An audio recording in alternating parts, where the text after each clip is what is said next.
So I am suggesting that it is your ethical responsibility to be good at designing software. In order to do this, you also have to think deeply, and by deeply I mean with all that you learned about computer science. Not about programming, but about computer science. To think deeply about the layout of the design. How do you think deeply? I go for a walk in beautiful woods, and I try to imagine what could go wrong with my code. Who could screw it up where? How could they impact it and make it fail? I work real hard to try and figure that out. You also need to talk through details. I'm not talking I put this module together and it does A and B, but I used this data structure for this purpose. It's this order of accuracy in terms of computational complexity. Is it good enough? Last night I was talking with someone about using a hash function for some security. The question wasn't, should I hash? The question was, which hash function has been approved by certain security oversight committees so that we can be confident that the hash function we chose has the right security algorithms inside of it. So talk through those detailed details with someone else on the project. You might think, oh, I should be programming. The design is more important than the programming. You get a good design, you can program it quickly. I should stop and mention, that's a good way to know. I'll go back to the last lecture. That's a good way to know if you're not modular. If you're writing your code and it's fighting you, it doesn't flow, you're getting lots of bugs and you can't imagine what your next method should be and you're not sure how to put it together, the chances are you do not have a good design. The chances are you're not modular enough yet. So when you start to really fight a code, that's when the idea of refactoring comes in. That's when you go for a deep walk in the woods. That's when you start talking to people and you make a decision. Yes, we're going to refactor. Some of your IDEs have lots of tools to help you do that, but you have to do the actual thinking yourself. Although that might change in 20 years too. And so you try to imagine scenarios, not where your design will work. That's when you put it together. You walk in the woods to imagine where it will fail, where you might not have thought things through clearly. Clearly you don't have to walk in the woods. Whatever it is you do to relax is where it's a good idea to go think deeply. So I am suggesting to you that even if you're not going to be a software engineer, you need to become a strong designer. Without it, you're acting an awfully lot like these people who thought they fixed the love canal. With their present technology, they put a system into place and they never questioned it again. It's not working because they didn't understand that all of these systems are dynamic, ever changing, and one has to review the protocol frequently. So I'm suggesting that a strong designer writes better code that can be more easily reviewed and updated.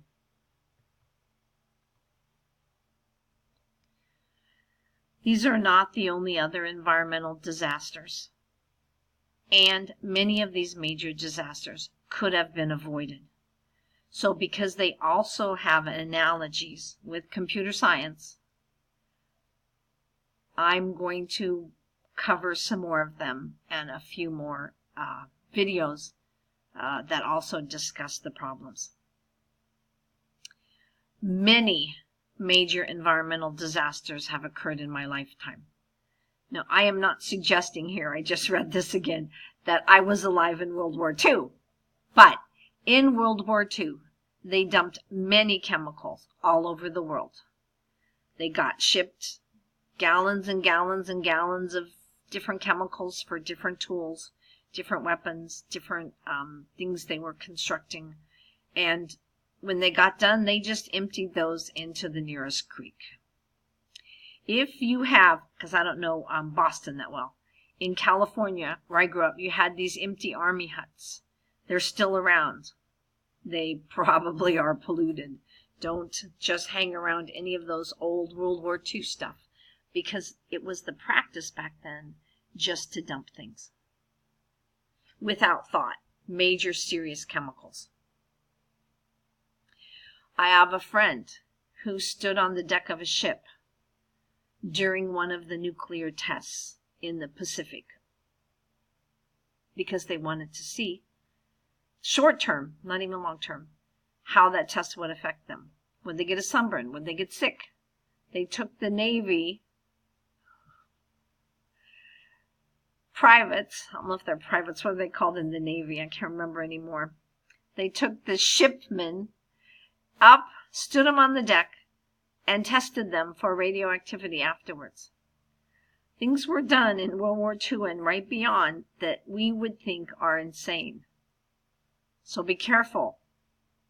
And that means any abandoned land, anything, can have been used for really, I don't want to say nefarious, but thoughtless reasons.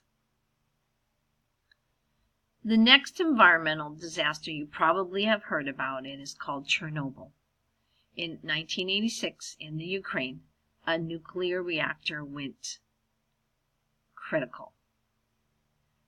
Critical is beyond the word. The irony of it all is that the reactor had been shut down for regular purposes, and a safety test was being conducted. Unfortunately, the safety test itself wasn't safe, which is pretty scary. So they were safety testing a nuclear reactor. It was a graphite moderated reactor. It turned out that they quickly learned when they were trying to build atomic weapons that to study the energy production, they had to slow down the reaction. And they found that graphite absorbed a lot of the reactive particles. So a lot of nuclear reactors are designed with a graphite moderator.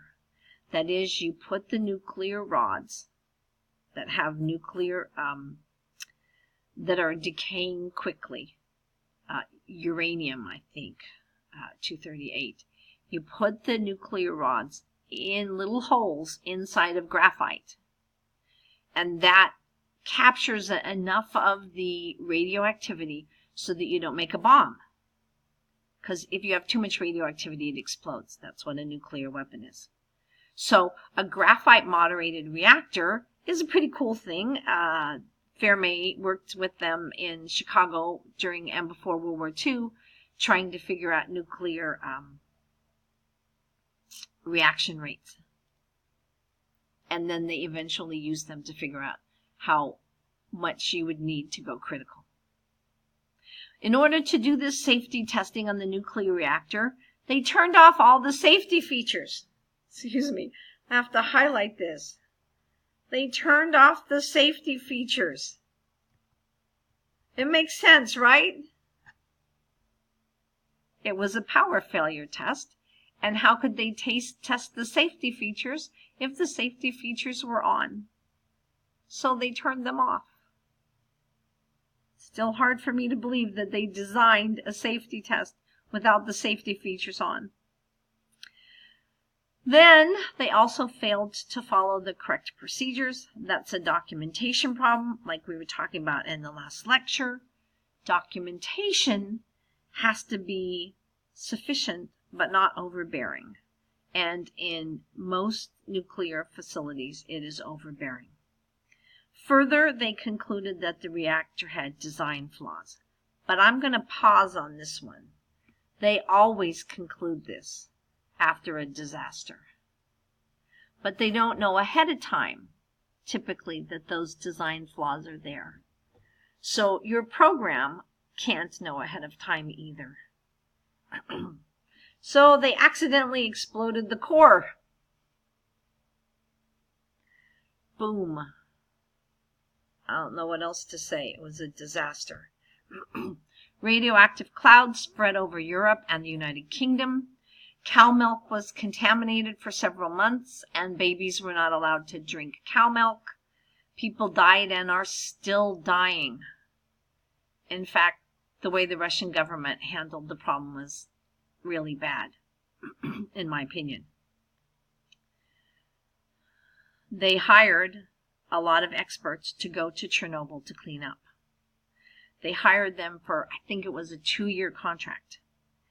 If they stayed for however long the contract was for, it might have even just been 3 months. But if they stayed for however long the contract was for, they would be given free health insurance for the rest of their lives. All of their medical needs would be taken care of. If they left early, they got none of the benefits promised to them for volunteering for such a dangerous assignment. Those people went to Chernobyl, started their work, and got sick, really sick. And they stayed even longer because they couldn't afford to go home and pay someone to take care of them. I know they have facilities free, but people needed experts and they didn't have the money. Some of them, they didn't have the money. So they stayed and got sicker before they went back to their hometowns, and some of those people are still ill and dying. So did we learn our lesson? What did we learn from Chernobyl? I'm going to go back. This is what we learned, that the reactor had design flaws. But we couldn't know that design flaw existed beforehand. So when I see this word, I see something that basically says, we've decided that it'll never happen again because it's due to a design flaw, and now we fixed that flaw, just like we fixed the Love Canal. Are we ethically responsible for the health of the earth? Chernobyl was the first level 7 event, total core meltdown. There was an explosion. And the 2011 Fukushima I can't say that word. I can say Fukushima, but I can't say the next one. Reactor cores meltdowns were only the second. There have been 2 so far.